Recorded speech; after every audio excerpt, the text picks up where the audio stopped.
this weekend there was another Disney celebration, this time in Brazil. I believe it was D23 in Brazil.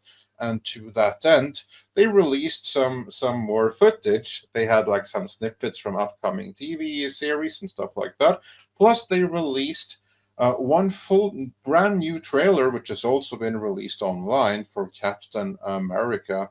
I was about to say Strange New World, but New World Order, as well as an extended scene / extended trailer for Thunderbolts. But let's begin with Captain America. Don't forget Mission Impossible, but that's Paramount, so I don't. We'll deal with that one afterwards because that's not Marvel. But sticking with Captain America for the moment. Anyone impressed with the Captain America trailer? No, in fact, I wanted to walk out of the trailer. Something I wanted to point out. Paul laugh finally. Oh, I hated the trailer so much I walked out of the house. Yeah. Something I want to point out when I watched that trailer. So back when Winter Soldier came out, there was a lot of commentary about how it was, in a lot of ways, plot-wise and action-wise, a throwback to the conspiracy movies of the 70s, like 3 Days of the Condor or things like that. And so when I saw the trailer, this new trailer for Captain America, and they had all these little features like the title cards weren't the usual Marvel titles and font, and then they had this little line coming down in the middle of the picture to kind of split the screen between the characters. And I thought, this looks really, really familiar. Where have I seen this before? And so I went back to a couple of trailers from the old 70s conspiracy theory movies, and I just shared my little screen there.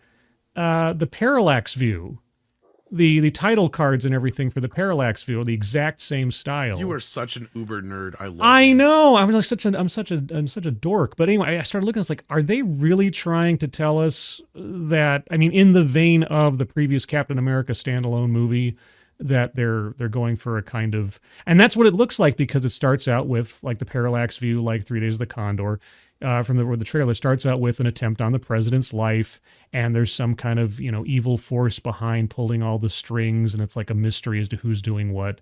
And I thought, you probably really shouldn't bring up better movies in your absolute mess of a production of a film, but maybe that's just me. Well, and that's probably what they're trying to evoke, is that political thriller aspect. And I can see exactly where and it makes sense. It does, but I don't think this movie's going to do any good. I can't wait for this to be one of the lowest grossing Marvel films of all fucking time. Well, it's going to be the lowest money making. Marvel's is already, so we'll see. Yeah, right now it's the Marvels. I don't think it's going to be as bad as the Marvels, but I do think it's going to be underperform in a very big way. And I have to say that I think that the trailer, because of the style in it, was cut in an interesting way. But I do believe that the trailer probably is misleading and not reflective of the movie as a whole. I have never been interested in this movie to this day, and I remain equally uninterested right now. I think this movie is going to be a complete and total mess and boring, featuring characters that no one cares about. This is homework. The homework here is Falcon and the Winter Soldier from Disney Plus. How many people saw that? I have very little hope for this movie. But Paul, you said you wanted to walk out of the house. So what did you think of this trailer? That was my joke he stole. You both had it. No, it was Tom's joke. So to me, I thought the trailer was horrific. It is. It's bad. I actually, bile came up my throat when that one character addressed Anthony Mackie and said, "Hey, Cap." Yeah. Like, I don't know why, but that made me nauseous. And now I sound like someone from New Jersey. It was so forced. It was so forced. It was just forced. Yeah. And it had to be in the trailer, which made it even more forced. It's terrible. And that, yes, it's now the Manchurian Candidate. It's just this exactly box. And that is what they're trying to hype up now, not the story. There were technical things that really grossed me out just from a gear porn perspective.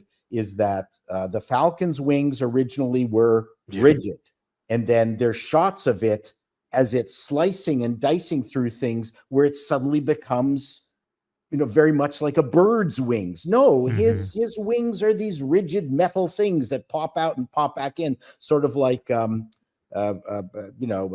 Toy Story, right? Mm-hmm. Buzz Lightyear. He's got Buzz Lightyear wings, and then to have it have the ability to slice through things, but also be flappy like some crow's wings. I went, this is stupid. They really don't care about inertia, physics, or what's fun about a character. And then he seems to be impervious, even though he doesn't have the serum. Right. It's just there's absolutely. I heard he has rings, because I was wondering the same damn thing. Because rings. The power rings, like what Shang-Chi had. Shang-Chi. Okay, so here's really? the thing. I don't know if that's true or not. I heard that from I somebody. thought he had a vibranium suit. That's why. That well, too, maybe. Yeah. I don't know. Either way, my point is I want to see those guys who do the how many times somebody would die in a fucking movie thing. I want them to do it just for this trailer. Well, I mean, in the trailer, there's this one part where he's flying through the air and he holds up the shield in his wings and he takes on a tomahawk missile right in his face or something. And I'm like, okay, your skeleton is liquefied. You're dead. It's just that's the long and the short. Well, there's this shot of him getting punched by Red Hulk that's supposed to emulate the shot of Cap getting punched by Hulk. It's like, okay, fine, Cap is one thing, and even Cap is getting crushed to shit in that original comic into the wall behind him, and fucking Falcon is barely even moving. It's like, are you telling me a Hulk can punch him like that and that doesn't do shit? There's even a worse part in this thing. At the very beginning, there's this sequence where the president gets pushed aside by this black dude who then jumps through the window. For whatever reason, the president doesn't die. Then there's a meeting with some tiny woman who goes, 5 insurgents attacked the president, and they didn't fucking kill him. Like, okay, these are very incompetent insurgents. Yeah, that's Sabra. That is the Israeli superhero from the comic books. That character. Yeah, that's really? That's Captain Israel. Yeah, basically. But clearly, her intelligence is not up to scratch in terms of. Looks like in the movie. It looks like he's barely even getting a sweat from that. And Cap, on the other hand, he's like. No. On the left, what we have is that rubber glove from Toys R Us.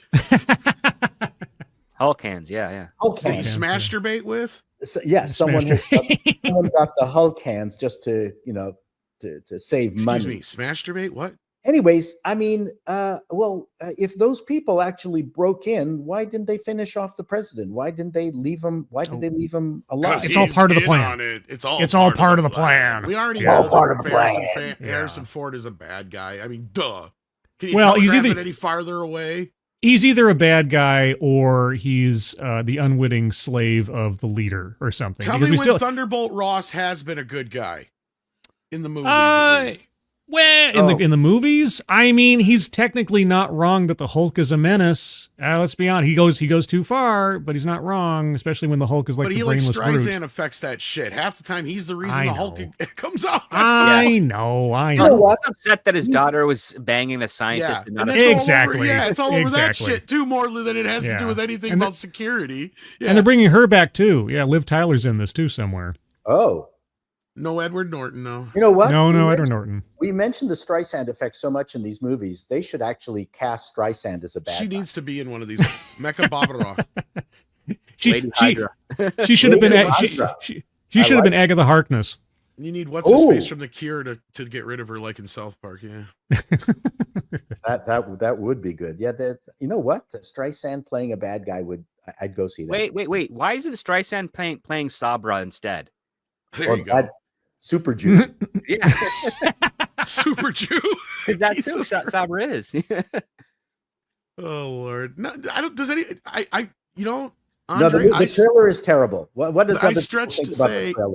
Even if this movie does make more money at the box office than the Marvels, it will still be a bigger loss because this movie they've shot it 3 fucking times now. That's the problem.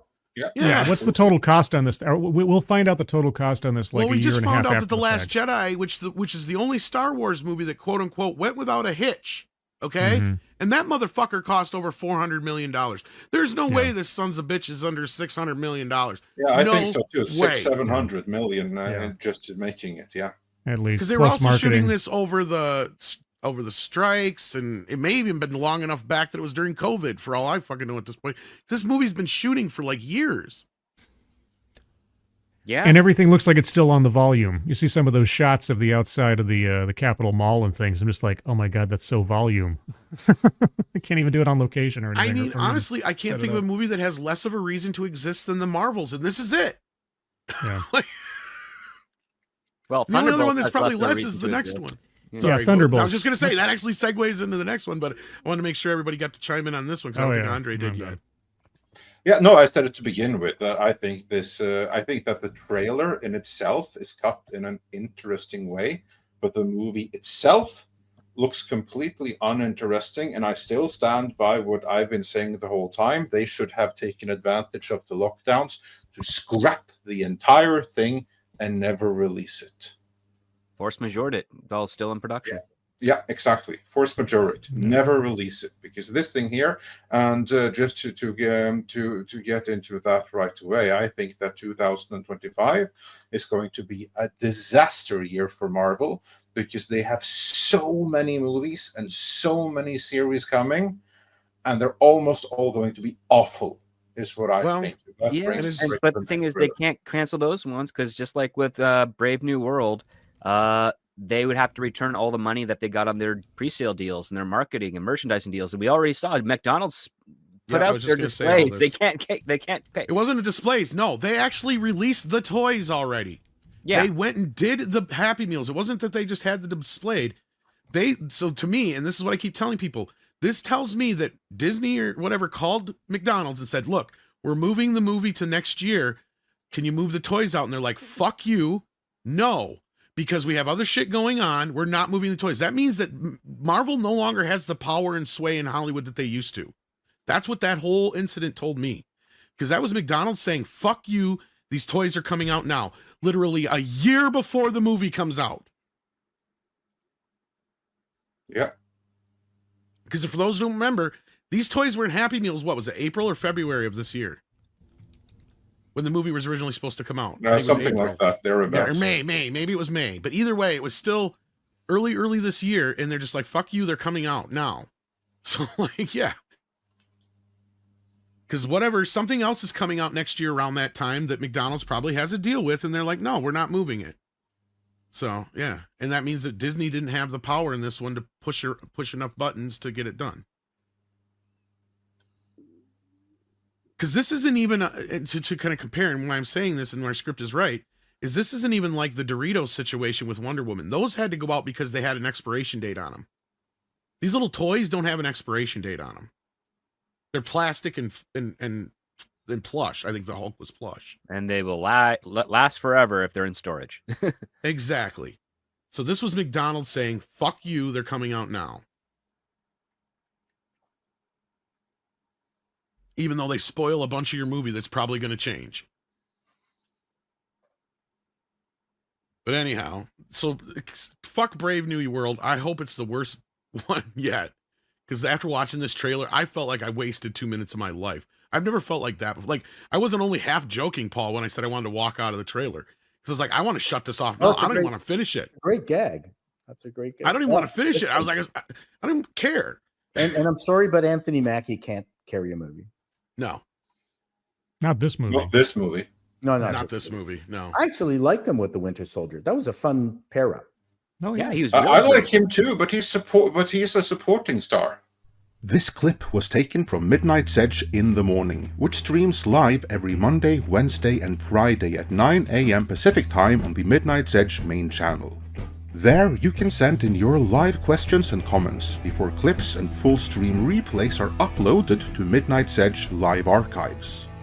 We are also on Twitter, Rumble, Odyssey, and Facebook, so smash that like, help share, subscribe, and join us.